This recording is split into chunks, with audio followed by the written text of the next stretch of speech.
वहीं दूसरी ओर 1 अप्रैल 2026 से लागू हो जाएगा इनकम टैक्स के नए नियम और नए इनकम टैक्स सिस्टम लागू होने के साथ टैक्स स्लैब और नियमों में भी बदलाव होंगे। तो एटीएम से पैसा निकालना अब महंगा हो जाएगा। ट्रेन टिकट और फास्टैग के नियम भी सख्त होंगे। 1 अप्रैल से बदल रहे हैं पैन और 6 बड़े नियम। तो फिलहाल 1 अप्रैल से बहुत कुछ बदलने जा रहा है, क्योंकि केंद्र सरकार 1 अप्रैल 2026 से देश में नया इनकम टैक्स सिस्टम लागू करने जा रही है और ये नया कानून मौजूदा इनकम टैक्स एक्ट 1961 की जगह लेगा। इनकम टैक्स रूल्स 2026 के ड्राफ्ट के मुताबिक middle class tax payers, private sector के कर्मचारियों और बड़े बिजनेस घरानों के लिए टैक्स कैलकुलेशन के तरीके पूरी तरह बदल जाएंगे। इन ड्राफ्ट नियमों को 22 फरवरी 2026 तक जनता के सुझाव के लिए रखा गया था। नए नियमों का मकसद सैलरी के साथ मिलने वाली सुविधाओं जैसे कि कंपनी का घर, कार और गिफ्ट्स की वैल्यू तय करने के लिए एक फिक्स फॉर्मूला बनाना है, ताकि टैक्स असेसमेंट यानी कि कैलकुलेशन में पारदर्शिता बनी रह सके। अब हम आपको ग्राफिक्स के जरिए यह भी बताने और समझाने की कोशिश करते हैं कि आखिर 1 अप्रैल से बदलाव, जिन बातों का हम कर रहे हैं कि क्या क्या होने वाला है। देखिए, नया इनकम टैक्स सिस्टम लागू हो जाएगा और इसके साथ ही टैक्स स्लैब और नियमों में जो बदलाव होंगे उसमें 1961 का जो कानून अब तक चला रहा था उसे समाप्त किया जा रहा है।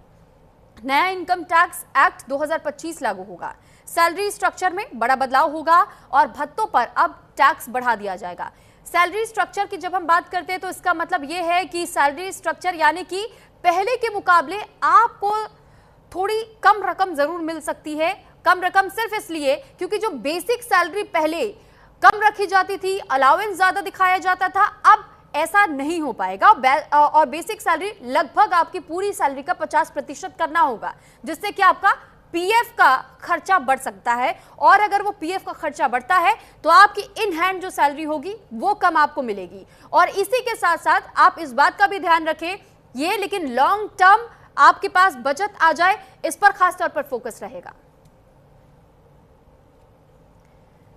तो फिलहाल इस पर ज्यादा जानकारी के साथ सीए राजेश्वर पेनुली जी हमारे साथ जुड़ चुके हैं, अर्थशास्त्री हैं आप। बहुत स्वागत है आपका न्यूज इंडिया पर। सीए राजेश्वर जी, ये मैं समझना चाहूंगी कि जो नया इनकम टैक्स स्लैब है इसमें क्या कुछ मुख्यतः बदलने वाला है और किस तरीके से ये हर व्यक्ति को प्रभावित करेगा? पहली बात तो समझ लीजिए कि ये सरकार है, माननीय मोदी जी की सरकार है, जिसने इतना ड्रास्टिक चेंजेस लेके आया कि 1961 में जो एक्ट था उसको अब हम ला करके 1925 में, मतलब इफेक्टिवली 1926 है लेकिन एक्ट 1925 का इतने सालों में बदला गया है। तो जो ड्रास्टिक चेंजेस किए गए, एक तो सिंप्लीफाई किया गया है। कुछ चीज़ें पहले समझ में नहीं आती थी, कॉमन आदमी को समझ में आता था कि इनकम टैक्स असेसमेंट ईयर क्या होता है, प्रीवियस ईयर क्या होता है। तो अब एक सिंपल सा कर दिया गया कि टैक्स ईयर का मतलब वही जो आपका नॉर्मली फाइनेंशियल ईयर 1 अप्रैल से लेकर 31 मार्च। तो एक तो सिंपल तो बेसिकली ये सिंप्लीफाई किया गया है। नंबर ऑफ जो पुराने प्रोविजंस थे, क्योंकि आपको 1961 के बाद लगातार कुछ न कुछ चेंजेस होते रहे, उन चेंजेस को इनकॉर्पोरेट करते करते करते वो जो ओरिजिनल एक्ट था वो ऑलमोस्ट एक तरीके से प्रैक्टिकली बहुत सी चीज़ों में कॉम्प्लिकेटेड हो चुका था और बहुत सी चीज़ों में दिक्कत भी देने लग गया था कि आपको उन कॉमन आदमी को उन चीज़ों को समझ में, कॉमन आदमी छोड़िए जो एक्सपर्ट्स होते थे उनको चीज़ों को समझने। तो अब की बार जो एक्ट आ गया है, अब जो एक्ट इफेक्टिव होगा वो बहुत सी चीज़ों में सिंप्लीफाई कर दिया गया। दोनों चीजें अब सिंप्लीफाई के साथ साथ कंट्रोल भी अब आपके ऊपर बढ़ता जा रहा है। चाहे वो पैन कार्ड की बात करें, अब पैन कार्ड की बात भी पहले सिंपल था कि आप पैन कार्ड कहीं से भी बना लेते थे, कुछ भी तरीके से बना लेते थे, आधार कार्ड से जोड़ करके, फिर बाद में आधार कार्ड है। अब उन्होंने कह दिया कि जी आप आधार कार्ड और जो ना नई जो टेक्नोलॉजी आ रही है उस टेक्नोलॉजी के बेसिस पे आपका पैन कार्ड बनेगा। बिल्कुल, नई टेक्नोलॉजी, इंफॉर्मेशन एंड टेक्नोलॉजी जो है वो आपको करेगी। उसके लिए अलग अलग 5-6 मापदंड उन्होंने दे दिए। वो 5-6 मापदंडों को आपको पूरा करना पड़ेगा और आपको नया फॉर्म भर करके देना पड़ेगा, उस हिसाब से आपको नया पैन कार्ड बनेगा। तो मतलब इफेक्टिवनेस कि क्या आपका इफेक्टिव अब आ जाएगी। सिंप्लीफाई करना, अभी भी आपका ओल्ड रेजिम और न्यू रेजिम का एक प्रोविजन है कि भाई पुराने तरीके से आप इन्वेस्टमेंट करके जो चलना चाहें वो चल सकते हैं और अभी भी नए रेजिम में चल सकते हैं।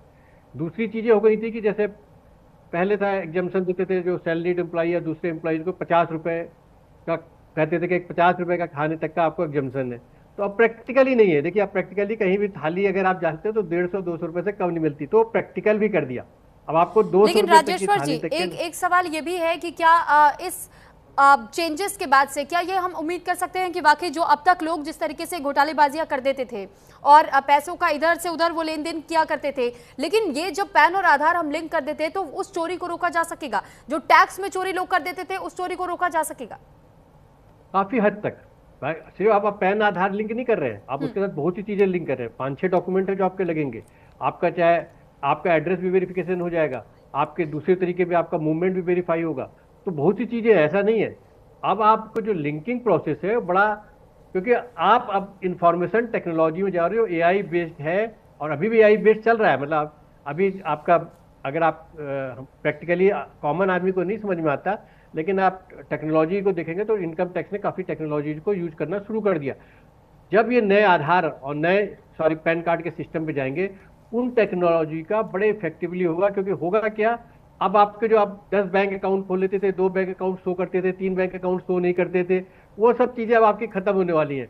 क्योंकि ऑटोमेटिक उस सिस्टम ही उसको एक्सेस कर लेगा, सिस्टम ही बता देगा कि आपके एक्चुअल में कितने बैंक अकाउंट है। अभी भी है, ऐसा नहीं कि अभी नहीं है, काफी हद तक अभी भी पकड़ते हैं, लेकिन अब आप पूरी तरह से गिरफ्त में हैं।